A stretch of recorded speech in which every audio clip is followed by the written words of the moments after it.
हाँ जी, देखिए वंशज वर्मा बिनहा के भावी प्रत्याशी प्रधान के ये मेरा खेत है, भाड़े पर लिया हुआ हूँ। इसका लगभग 12,000 प्रति बीघा है और इस खेती के करने से मूल उद्देश्य यही देना चाह रहे हैं, या अपना हो या भाड़े पर खेत हो, खेती में कोई लाभ होने का महत्व नहीं दिखाई दे रहा है। धान बोया गया था, इससे पहले धान ठीक हुआ, 25 कुंटल धान हुआ था 3 बीघा में। यही बच गया था, बाढ़ की वजह से बच गया था। पानी चारों तरफ तबाही मची हुई थी, धान कहीं गिर गए थे, कहीं हो नहीं पाया, डूब गया था।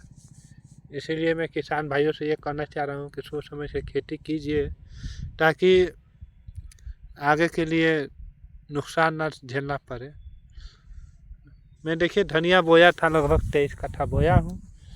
अब इसका इंतज़ार हो रहा था कि लगन आएगा तो धनिया बिकेगा अच्छे रेट से। और आज 9/2/2026 है, तो बाज़ार का भाव 4 रुपया 5 रुपये किलो केजी है।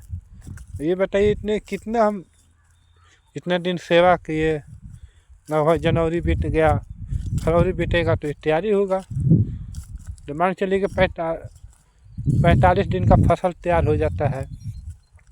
मक्का भी इतना छोटा छोटा है। अब दो फसल रहने की वजह से 2 लोग खाना खाएंगे तो आधा आधा ना खाएंगे। अगर ये धनिया नहीं रहता तो मक्का के लिए उपज मिलता, जो उसका पोषक तत्व है वो मक्का को मिलता।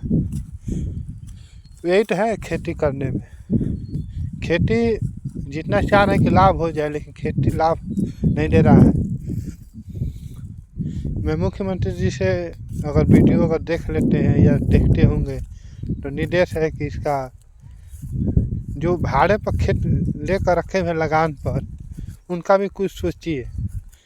जो अपना है तो ठीक है, लगान नहीं दे रहा पर है तो उन लोगों का लाभ दिखाई दे रहा है, लेकिन जो भाड़े पर लिए हैं, भाड़े पर कौन लेगा? मजदूर आदमी लेगा, जिनके पास खेत नहीं है वो लेगा। तो सोचेगा कि जो 1 साल बैठेंगे उसमें कुछ करते रहेंगे, व्यायाम भी होता रहेगा और खेती भी संभालते रहेंगे, बाल बच्चे भी देखते रहेंगे, पढ़ाई भी देखते रहेंगे। तो इसी सोच कर लिए हैं। तो जो लगान वाले खेत लिए हैं उनके लिए आप भी सोचिए। जो मिल रहा है फसल का जो आया था, तो जो खेत वाले हैं उन्हीं को मिल रहा है और लगान वाले नहीं को मिल रहा है। वो कहेंगे हमारा नाम से है तो दूसरे को क्यों दे? तो क्यों घाटा में जा रहा है? मजदूर घाटे में जा रहे हैं। बताइए मजदूर कितना तक सह सकेगा? वो समझे कि उसके जीवन में छूड़ा घोंपा जा रहा है, जहर पीना पड़ रहा है। तो ऐसे में ठीक ठाक है जहाँ तक है। देखिए खेती की दवा छिड़काव किए थे, दवा काम नहीं किया, तो इसे क्या कहा जाए? बताइए। इसमें पालकी बोया गया था, बीज अच्छे ना होने के कारण ख़राब हो गया, तो ये भी नुकसान गया। देखिए जरिया का मक्का बोया गया वो हरा हो गया है। तो इससे भी दोनों खेती का नुकसान हुआ। हम बहुत दुखित रहते हैं खेती के विषय में, क्या करें? हम लोग को व्यवसाय यही है। इसे मूली बोया गया था, देखिए मूली ना बिकने के कारण पूरा गांव को खिला दिया गया। ये तो असूल हो गया, समझे कि पैसा ना है तो किसान अपना यही करता है, जितने गांव के लोग का है गरीब आदमी को बांट देते हैं। दूसरे हमसे कुछ इतराज़ नहीं, हम तो खुश हुए गांव के लोग खाएं। भले दूसरे कोई 1 रुपया देने को इनकार करता है, लेकिन हम नहीं कर पाते हैं। पता नहीं हमको दिल मोह लग जाता है, इसलिए हम नहीं कर पाते हैं। देखिए इसमें मेथी बोया गया था, देखिए मेथी भी कोई रेट नहीं रख गया।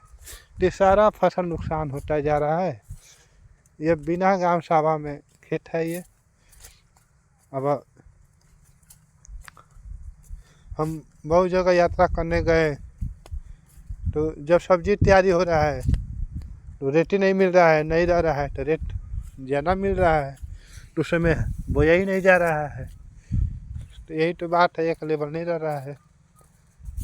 कैसे मैं डालूँ? कैसे लोग जिए, कैसे लोग मजदूर लोग कैसे घर का परिवार चलाए? पढ़ाई महंगा, हर चीज़ महंगा ही है। अगर जीवन चलाना है तो कर्जे में पड़ जा रहा है, कोई भी हो। जो बड़े हैं तो बड़े ठीक है, मैनेज कर ले रहे हैं, लेकिन जो छोटे किसान हैं वो पीछे तरफ भाग रहे हैं और उनको कष्ट हो रहा है। ठीक है, धन्यवाद है। मैं ज़्यादा लंबी वीडियो बना रहा हूँ, ध्यान से देखिएगा।